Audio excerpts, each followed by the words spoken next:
আজকে আমাদের পয়লা বৈশাখের অনুষ্ঠান, তো সেই জন্য আজকে আমি একটা শাড়ি পরেছি, পরে আমি পুরো লুকটা দেখাচ্ছি। এখন তাড়াতাড়ি করে রেডি হব। ফাউন্ডেশন দিয়ে দিয়েছি, এবার দিচ্ছি ব্লাশ।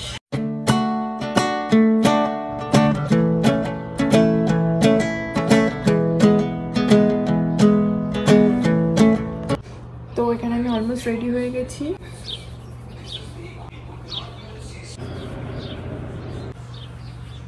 আমার কি চোখটা বেশি ডার্ক হয়ে গেল না? পুজো, তার আগের পুজোতে আমি কিনেছিলাম এইটা, একটা ওই পুজোর সময় যেগুলো বসে ওই স্টলগুলো থেকে, নাকি বেশি গাড়াগাড়ি লাগছে। আমার কেন জানি না এরকম অদ্ভুত জিনিসপত্র, মানে আমি খুব অ্যাট্রাক্টেড হই সব থেকে। আর আমি কানে কিছু করবো না, কারণ এটা একটু বেশি ওভার দ্য টপ জিনিস। আসল সময়